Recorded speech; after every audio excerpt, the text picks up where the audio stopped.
L'association impressionnisme et symbolisme pourrait surprendre, d'autant que les symbolistes exécraient cette même révolution industrielle qui inspira tant de chefs-d'œuvre aux impressionnistes les plus en vue.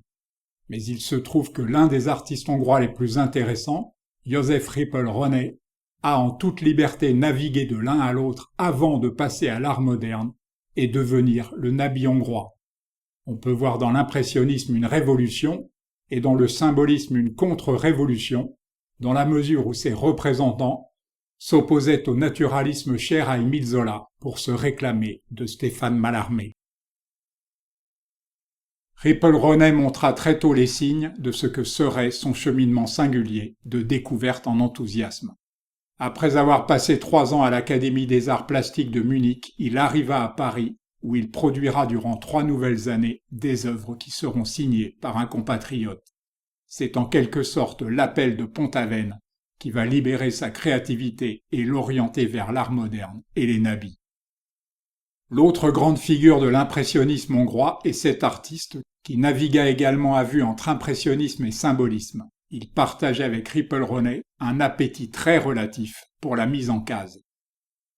À l'instar de celui d'Édouard Manet, ce déjeuner sur l'herbe essuya les plus vives critiques malgré sa délicatesse, au point que le peintre abandonna la peinture durant plusieurs années.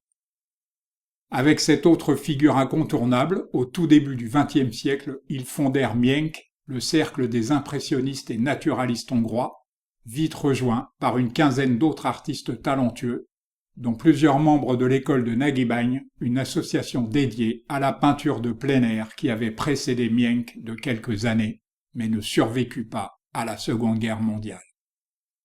Autre groupe d'artistes qui témoignent, si besoin en était, de la vitalité de la Hongrie au grand tournant de l'art moderne, les peintres de Lőföld ou école de Lőföld, du nom d'une plaine commune à la Hongrie, la Roumanie et la Slovaquie. Son principal représentant fut ce très talentueux baron hongrois, dont je n'essaierai pas de prononcer le nom, neveu de l'un des grands héros de la guerre d'indépendance. Son intérêt pour la peinture de paysage se transforma en génie pictural à Barbizon, où son intimité avec la nature fit merveille. Affligé d'intenses douleurs articulaires, il fut en quelque sorte le Renoir hongrois.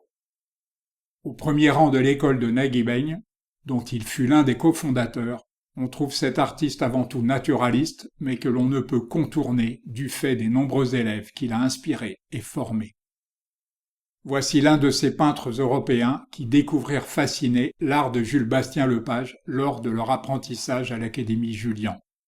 Il rencontra le succès dès son retour à Nagybány. À l'instar de nombreux artistes hongrois, celui-là a navigué avec talent du naturalisme au symbolisme, en passant par l'impressionnisme, alternant entre nus, nature morte, portraits et paysages. Il est l'âme de Nagybány. À Bastien-Lepage, découvert aussi à Paris, cet artiste ajouta Puvis Chavannes, ce qui est un mélange assez étrange à mon humble avis. Rentré en Hongrie, il y fut un moteur essentiel vers la modernité.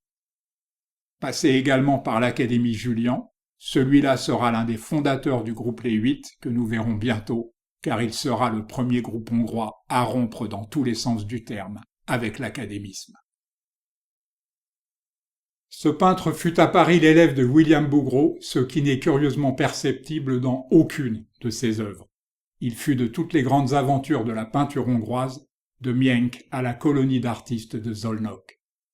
Vous aurez noté que je suis revenu plusieurs fois sur la polyvalence des peintres hongrois, qui n'a rien à voir avec la versatilité, mais tout avec une souplesse créative à laquelle, je le dis très simplement, je ne connais pas d'équivalent.